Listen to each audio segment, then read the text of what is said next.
মানৱ জাতিক তুমি প্ৰেম কৰিলা, নিজৰ মূল্য জীৱন দান দিলা।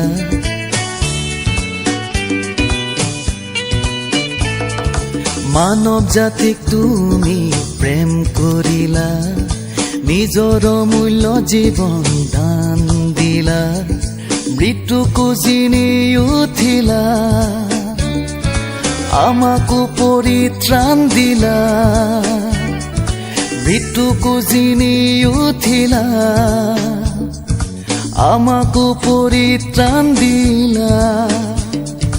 শেষৰ দিনা এই পাপীকো সৰগ যেন ঠাই দিবা।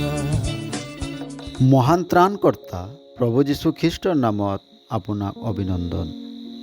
পবিত্ৰ বাইবেলৰ মথিয়ে লিখা শুভবাৰ্তা 2 অধ্যায় 1 আৰু 2 পদত আমি এইদৰে পাওঁ।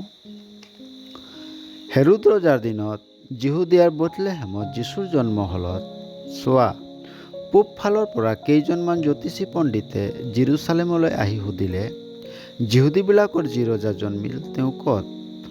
কিয়নো আমি তেওঁৰ তৰা পূব ফালে দেখা পাই তেওঁক প্ৰণিপাত কৰিবলৈ আহিলোঁ। যীশুৰ জন্মৰ সময়ত পূব দেশৰ পৰা কিছুমান জ্যোতিষী পণ্ডিত তেওঁক প্ৰণাম জনাবলৈ আহিছিল। তেওঁবিলাকে কিয় আহিছিল? যীশুৱেতো তেওঁবিলাকৰ ৰজা নাছিল বা তেওঁবিলাকৰ দেৱতাও নাছিল, তেন্তে কিয় তেওঁক প্ৰণাম জনাবলৈ আহিছিল? প্ৰভু যীশুৰ জন্মৰ 480 বছৰ পূৰ্বে বাবিলৰ ৰজা নবুকদনেজাৰে দানিয়েলক বন্দী কৰি লৈ গৈছিল, আৰু সেই দানিয়েলকেই নবুকদনেজাৰ ৰজাই জ্যোতিষীবিলাকৰ মুৰব্বী পাতিছিল। আৰু দানিয়েলে তেওঁৰ সমকালীন জ্যোতিষীবিলাকক ঈশ্বৰৰ বাক্যৰ অৰ্থাৎ পুৰণি নিয়মৰ ভাৱনীসমূহক শিকাইছিল। আৰু তাৰ পাছত সেই জ্যোতিষীবিলাকে বংশনা অনুক্ৰমে এই ভাৱনীসমূহত থকা ৰজাজনলৈ অপেক্ষা কৰি আছিল, কিয়নো তেওঁবিলাকে সেই ৰজাজনক সম্পূৰ্ণ জগতৰ মুক্তিদাতা ৰূপে চিনিব পাৰিছিল। যিদৰে তেওঁবিলাকে সেই ভাৱনীসমূহত অতি যত্নেৰে অধ্যয়ন কৰি যথাসময়ত তেওঁক প্ৰণাম জনাবলৈ আহিছিল। এয়া তেওঁবিলাকৰ বিশ্বাসৰ প্ৰমাণ হয়, যাৰ পৰিণাম হৈছে পৰিত্ৰাণ।